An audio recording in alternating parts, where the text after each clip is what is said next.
Hey guys, welcome back to my channel. If you're new here, I'm Toni and I'm a homeschooling mom to 4 kids. And today is a little tip on homeschooling that I'm going to try to help you guys out with. I will apologize for all the disaster behind me.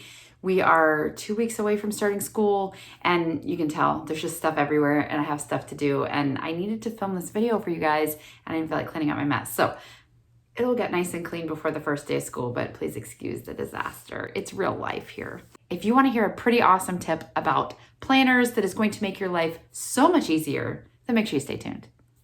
First of all, if you guys are not yet subscribed to my channel, go ahead and do that right now so that you don't miss out on any of my videos. And if you click the notification bell, then you'll make sure you're notified every time one of my videos comes out, because we're getting ready to start school, so we're gonna be talking about a lot of homeschooling stuff. And we also talk about thrifty stuff, of course, because that is my life. So I love to share all kinds of thrifty stuff and mom life and just all kinds of fun stuff. I try to keep you guys entertained because I'm kind of a weirdo. So if you like that kind of stuff, please give this video a thumbs up right now. All right, now let's get into it. Planners. There are so many options of planners out there. And whether you are a first-year homeschooling mom or you've been doing this for 20 years, it's still, unless you have that one planner that you order every single year, sometimes, at least for me, I'm always looking for something new or trying to figure out what's the best thing. I've been homeschooling for 10 years. It'll be going on 10 years now. And I still don't have that one favorite planner that I go to. I use something different pretty much every single year. And it's not because I haven't found anything good. I like change. So that's kind of my thing. And then I'm always trying to find something cheaper. We're thrifty. I like to not have to spend that much money. So I've used lots of things over the years. You may have seen some of my videos. I think I have 2 planner videos. So I will link that up above here for you guys to watch when you're done with this video. And I'll link them in the description box if you want to see some stuff that we've done. So one thing that I did, I feel like it was maybe one of my first things. And this was one of my favorites, but you got to be creative and you got to have time is why I don't do this anymore. But I got one of these, like this is a minimalism art, like a, what do you call it? Dot journal. And I loved this. I'll just show you one page of this. You guys have probably seen it before. Let's find, now this has like all my stuff in it now. I started, oh, this was ugly. I should not show you the first ugly page. I got a little more artistic as time went on, but I would, there's little dots on these pages and I would write out what we were doing and I made it nice and pretty and I used washi tape and it actually worked really well for a while. Then I got lazy and started not decorating as much, but still trying to make it pretty, and it worked. Just to have everything written down in one place, and I had all my stuff in it, so that worked, and that was cheap. I think it was like 10 bucks or something, and I'll link that in the description box. I've also used the Happy Planner. That's a little more expensive. Now, I found mine on clearance. It actually looks like this, but I flipped the, let me see. It looks like this, but I flipped the pages because you can. And this is all laid out for you. And this was a really good one. So now I use this because I don't want to throw it away, but I use this for just notes. I've got like Happy Planner papers in here that you can get. And I use this more as a notebook. Anyway, this worked fine too. It was good. One more that I used last year that I told you guys about is this one, A Simple Plan. This one's a little more expensive. I don't remember. Somewhere between 25 and 35, something like that. Still not like a $70 planner because I know there's some out there that are expensive. This worked really well too. My issue with these two is they give you, it's made for homeschoolers. They give you, well, I think this one was a teacher planner, but this one is actually made for homeschoolers. Gives you all the space for all the kids. It worked. It is great. Let's see. Let me show you. We'll say August is probably going to be the best, where I actually did it the way it was supposed to be. Nope, let's go to September. So it had where you can put the subjects down here, the kids across the top, and then write stuff down and then check boxes. So it worked well. What I will say, my problem with this as time went on, I got to where I was like, I don't need to write all this stuff down. So I was only using part of it because some of this stuff, I was like, you already know what you're doing for this subject. You don't need to write all that down, right? So this huge, giant planner, like only got used maybe half of it. I don't even know if a half of it got used because it felt a little much. Here's my reason behind that is because the longer you homeschool, I think probably the less you need to write down. You're going to get to where you've just got that routine of how things go. You know, you do this subject first and this, or you might have your schedule written down, but you know how things go.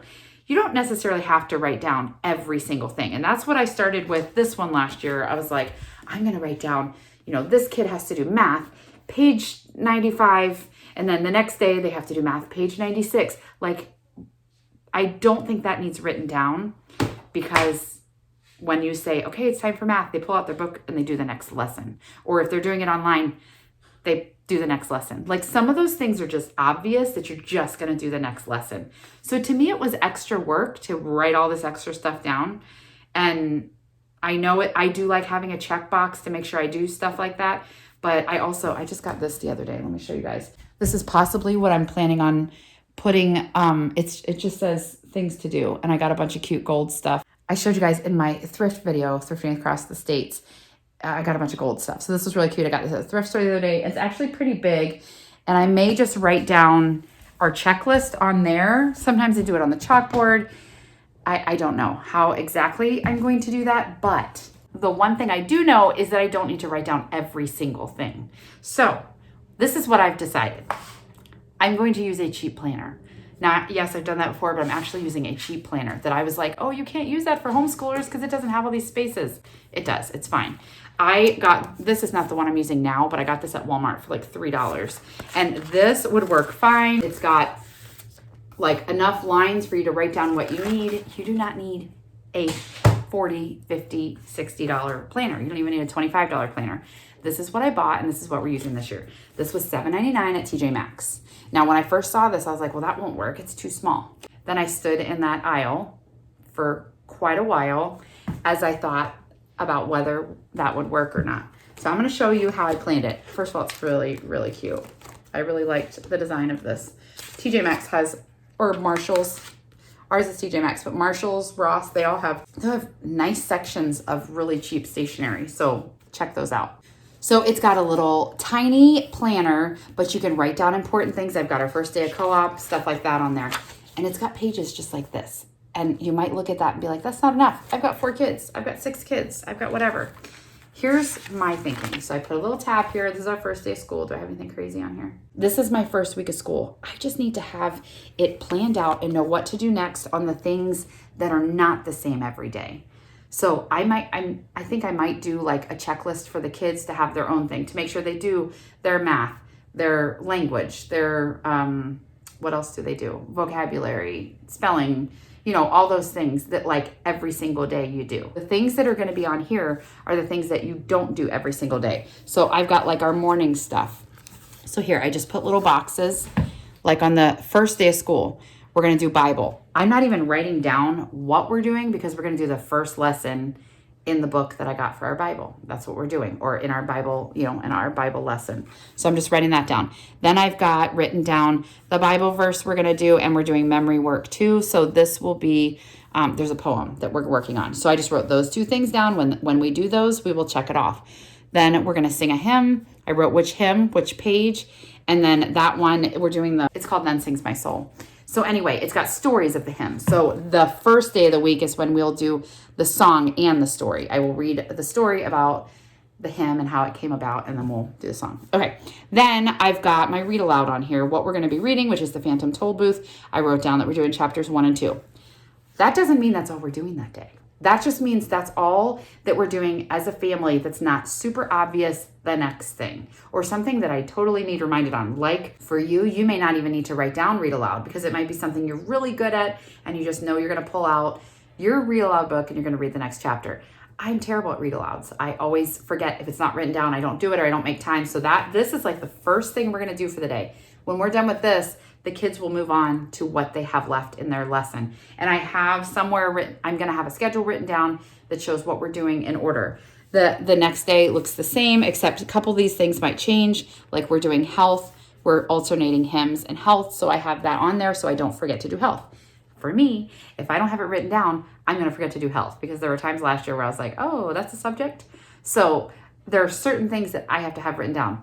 Am I going to forget to do math? No. I don't need to write it down because I'm not going to forget to do that. Am I going to forget to do language? No. So there's some of those things that are just super obvious. especially if you've been homeschooling for a long time, you don't need to write those down. The kids know to do them. They know they have to do it. But there's these extra things. So this is basically just the extras. And then this is what I did. This was the nice thing about this little journal. And I love that it's small, or the planner. I love that it's small enough to just be on my desk and not, like, these take up your entire desk. That, I did find that kind of annoying, that it was so big. So here's our Friday thing. We don't have anything on Monday because we have a co-op that we go to on Monday and do some of our subjects. Down here, there's a notes section. That is where I wrote down the daily stuff. Like the stuff that I don't need to write down the page, but we're going to make sure every day we do math, we do language, we do write shop. Now, write shop is something that I actually am going to write down in these boxes because I want to make sure I do the right pages because it's a little complicated as to what you do for each lesson. So I am going to go through and add that on here. That'll be one of those things. I just haven't had time yet. Vocab and reading, it'll be the next thing. Read books. They're going to read chapter, 2 chapters, 20 minutes, 30 minutes, whatever I decide to do in their book. But they're going to know what to do every single day. And then at the end of their day, they're going to have their whatever co-op homework that they had from Monday, because they do history, science, and literature there, and gym class. They will do the homework for that at the end of their day or are on YouTube. And that's it. And I feel like this is going to work. I really think that sometimes we overcomplicate things.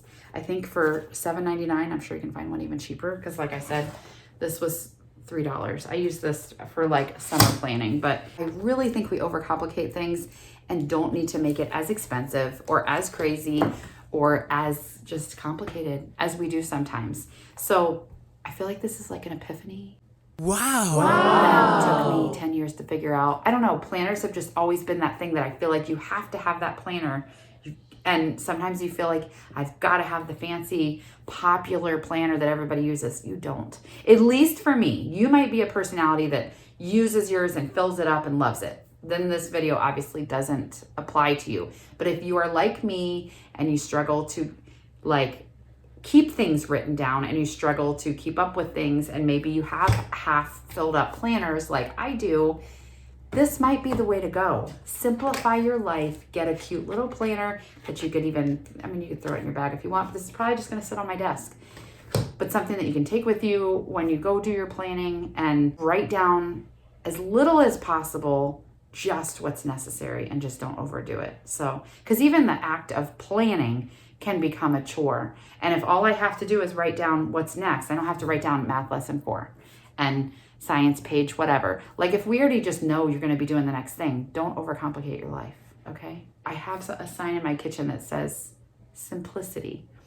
I don't do great with that in every aspect of my life, but I do try to simplify things as much as possible. Obviously, you can't tell that from my schoolroom because it's a mess in here, but it will get simplified when I get around to it. Now I have to go pick up my daughter from volleyball, and I just want to share that with you guys. So if you found that helpful and you didn't like this video yet, please give me a thumbs up because then I know that this was actually helpful. Let me know what you guys want to hear from me this year. I will be sharing all kinds of cool stuff. But if there's anything specific that you're like, I really want to hear about that, let me know so that I make sure I do that. But we've got all kinds of fun stuff coming. So make sure you are subscribed, and thanks for being here, and I will see you guys next time.